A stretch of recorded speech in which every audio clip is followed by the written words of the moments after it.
आज जानते हैं एक बहुत ही कॉमनली यूज्ड ईडियम के बारे में। ईडियम है कोल्ड फीट। अब जैसा कि हम लोग को ईडियम्स के बारे में पता है कि अगर आप इन वर्ड्स को देखेंगे और इन वर्ड्स के लिटरल मीनिंग को समझने की कोशिश करेंगे तो आप इस ईडियम के मतलब को नहीं समझ पाएंगे, क्योंकि ईडियम्स कभी भी लिटरल मीनिंग नहीं लेते हैं। तो कोल्ड फीट मतलब ठंडे पैर। तो ठंडे पैर से आप क्या समझ सकते हैं? एक सेंटेंस को देखते हैं। He had cold feet before his big presentation.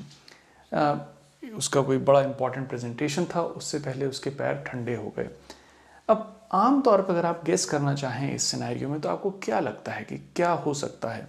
अगर आप एक छोटा मोटा गेस करें तो सोचिए किसी इंसान के अगर हाथ पैर ठंडे पड़ने लगें किसी बड़ी चीज़ के आने के पहले। कोई प्रेजेंटेशन है, कई बार कोई स्पीच देने जा रहा होता है स्टेज पे, उसको हम लोग कहते हैं यार लग रहा है इसके हाथ पैर ठंडे पड़ रहे हैं। तो ऐसा नहीं कि कुछ बीमारी है या कुछ परेशानी है, नर्वसनेस की बात हो रही है। The person looks nervous. तो मीनिंग है इसका बीइंग वेरी नर्वस। जब कोई इंसान नर्वस होने लगता है बिफोर एनी बिग इवेंट, कई बार लोग शादी ब्याह के कॉन्टेक्स्ट में यूज़ करते हैं कि उसकी शादी होने वाली है, it looks as if she has cold feet.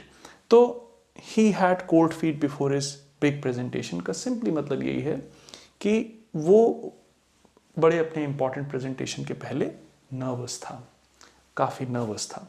तो नर्वसनेस होना, थोड़ा घबराना, परेशान सा होना, उस चीज़ के लिए यहाँ पे कोल्ड फीट का इस्तेमाल किया गया है। एक अच्छा इडियम है, एक काफ़ी कॉमनली यूज्ड इडियम है।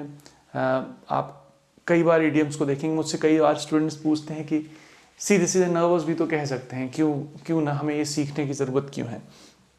तो बिल्कुल सही बात है कि आपको ये सीखने की ज़रूरत क्यों है। कोई ये सवाल अगर पूछता है तो मैं ये कहता हूँ कि आप अपनी लैंग्वेज को तो कंट्रोल कर सकते हैं। आप ये तो कह सकते हैं कि हाँ, मैं बीइंग नर्वस ही बोलूँगा हमेशा, मैं कभी कोल्ड फीट का इस्तेमाल नहीं करूँगा।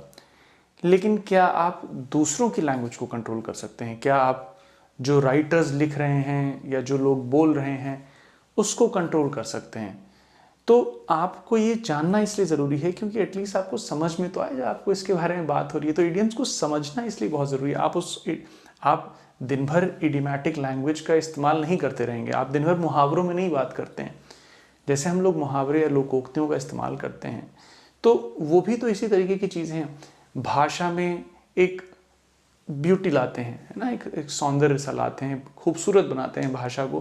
थोड़ा भाषा के बारे में आपको एक इन डेप्थ चीज़ें पता चलती हैं। तो इडियम्स भी एक भाषा का एस्पेक्ट हैं, just another aspect of any language. तो इनको समझना इसलिए ज़रूरी है। कई बार लोग इडियम से घबराने लगते हैं कि यार इतने तरीके के इडियम्स हैं, क्या क्या बोला जा रहा है, उल्टी सीधी कुछ ही बात का कोई मतलब हो सकता है। तो इडियम्स के बारे में ईजिली समझना है अगर आपको, तो आप उसके पीछे की कुछ कहानियों को जान सकते हैं, उसके ओरिजिन को जान सकते हैं। कई इडियम्स बहुत ही आसान होते हैं समझने के लिए, जैसे कि ये काफ़ी आसान है समझने में क्योंकि जनरली आप ऐसा बोलते हैं। जहाँ कुछ इडियम्स बहुत ज़्यादा होते हैं, मैंने कई इडियम्स अपने यूट्यूब वीडियो में डाले भी हैं, तो वहाँ आपको समझने में कोई दिक्कत हो सकती है। वहाँ पे आपको उनके पीछे की कुछ अगर बैकग्राउंड स्टोरीज़ हैं वो जानेंगे तो आप थोड़ा बेटर समझ पाएंगे इडियम्स को। तो कोल्ड फीट का इस्तेमाल करिए और I hope this video helps you. Take care.